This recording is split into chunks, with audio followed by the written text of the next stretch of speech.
आज हम एक ऐसे टॉपिक पर बात करने वाले हैं जहां साइंस और फिक्शन की लाइनें एकदम धुंधली हो जाती हैं। हम उस एक सवाल की गहराई में उतरेंगे जिसने सदियों से फिलोसोफर्स और साइंटिस्ट दोनों की नींद उड़ा रखी है, और अब टेक्नोलॉजी शायद उसका जवाब देने के बहुत करीब आ गई है। जरा सोच कर देखिए, सारी यादें, सारे सपने, आपकी पहचान, वो सब कुछ जो किसी को वो बनाता है, सब कुछ एक मशीन के अंदर। क्या ये हमेशा के लिए जीने का कोई तरीका है, या फिर अपनी पहचान खो देने का सबसे डरावना सपना? आइए इस कमाल की संभावना के राज को परत दर परत खोलते हैं। दिमाग को कंप्यूटर में डालने की बात करने से पहले ये समझना तो जरूरी है कि आखिर हम डालना क्या चाहते हैं। हमारी चेतना, आखिर ये मैं होने का एहसास है क्या?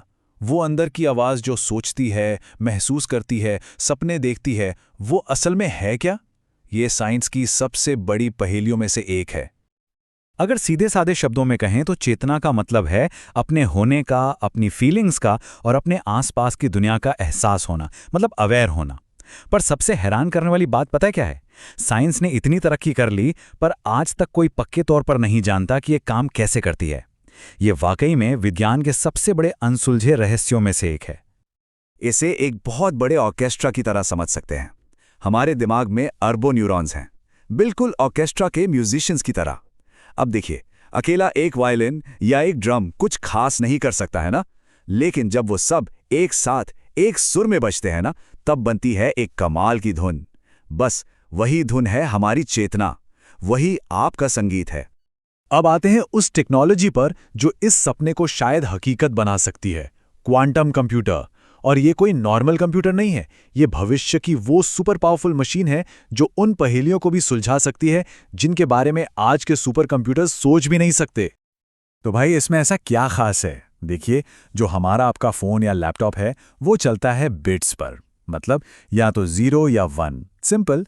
लेकिन क्वांटम कंप्यूटर यूज करता है क्यूबिट्स, और ये क्यूबिट्स एक ही टाइम पर 0 भी हो सकते हैं, 1 भी हो सकते हैं, और दोनों एक साथ भी।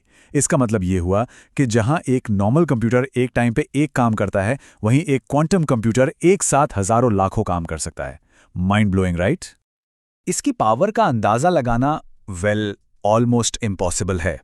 एक पावरफुल क्वांटम कंप्यूटर एक पल में इतने सारे कैलकुलेशंस कर सकता है जितने शायद पूरे यूनिवर्स में तारे भी ना हों। सीरियसली।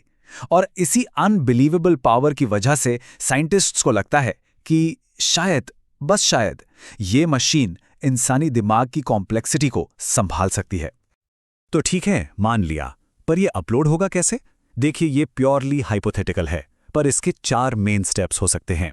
सबसे पहले, किसी बहुत ही एडवांस्ड टेक्नोलॉजी से दिमाग के हर एक न्यूरॉन को स्कैन किया जाएगा। फिर उस सारे डेटा से दिमाग का एक पूरा डिजिटल नक्शा तैयार होगा। इसके बाद उस नक्शे को क्वांटम कोड में बदला जाएगा जिसे कंप्यूटर समझ सके, और आखिर में एक्टिवेशन, उस चेतना को ऑन करने का बटन दबाया जाएगा। और फिर क्या होगा जब वो चेतना उस डिजिटल दुनिया में जागेगी? तो उसे कैसा महसूस होगा? यहां से संभावनाएं अनंत हैं, और उतने ही गहरे हैं खतरे भी। सबसे पहला और सबसे जबरदस्त आइडिया तो यही है, डिजिटल अमरता। सोचिए, कोई शरीर नहीं, कोई बीमारी नहीं, कोई बुढ़ापा नहीं, बस प्योर कॉन्शियसनेस जो हमेशा हमेशा के लिए जी सकती है। नई नई दुनिया बनाना, अपनी नॉलेज को अनंत तक बढ़ाना, सब कुछ मुमकिन हो सकता है। लेकिन सिक्के का दूसरा पहलू भी तो है, और वो काफी डरावना है। क्या होगा अगर वो जो डिजिटल कॉपी बनी वो बस एक नकल हो, एक बहुत ही एडवांस्ड प्रोग्राम जिसमें कोई आत्मा ना हो, बस वो आपकी तरह बिहेव कर रहा हो? क्या असली मैं उस प्रोसेस में हमेशा के लिए खत्म हो जाएगा? ये सोचकर भी डर लगता है। और बातें यहीं खत्म नहीं होती। कोई चाहे तो सिमुलेशन में हजारों जिंदगियां जी सकता है। टाइम का कॉन्सेप्ट ही बदल सकता है। शायद एक सेकंड में सदियां गुजर जाएं। कोई भी स्किल चुटकी बजाते ही सीखी जा सकती है। पर इसका उल्टा भी उतना ही सच है। वो चेतना कोड में फंसा एक डिजिटल भूत भी बन सकती है, जिसे कोई भी डिलीट कर सकता है या कंट्रोल कर सकता है। ओके, ये सब सुनने में किसी साईफाई मूवी की कहानी लग रही है ना? तो सवाल ये है कि असल में हम इस टेक्नोलॉजी से कितने दूर हैं? सच तो ये है कि हम अभी बहुत बहुत शुरुआती दौर में हैं। हाँ, ब्रेन मैपिंग जैसी चीजें शुरू हो गई हैं, पर वो बहुत बेसिक लेवल पर हैं। शायद अगले 10 से 20 साल में हमारे पास पावरफुल क्वांटम कंप्यूटर्स आ जाएंगे, लेकिन एक पूरे दिमाग को, चेतना को सिम्युलेट करना, वो अभी भी 50 साल से भी ज़्यादा दूर की बात है। और सच कहूँ तो प्योर स्पेक्युलेशन है। तो भले ही साइंस अभी बचपन में हो, पर ये सवाल उतने ही पुराने जितनी कि इंसानियत खुद। मैं कौन हूं? मेरी पहचान का मतलब क्या है? ये वो सवाल हैं जो हम हजारों सालों से पूछते आ रहे हैं। तो हम आपको इसी एक सबसे बड़े सवाल के साथ छोड़कर जा रहे हैं। सोचिए, अगर किसी तरह चेतना को सक्सेसफुली कॉपी कर लिया गया और वो डिजिटल कॉपी आपके सामने खड़ी है, आपसे बात कर रही है, तो असली आप कौन होगा? ये शरीर जो यहां खड़ा है, या वो चेतना जो उस कंप्यूटर के अंदर है? इस पर सोचिएगा जरूर।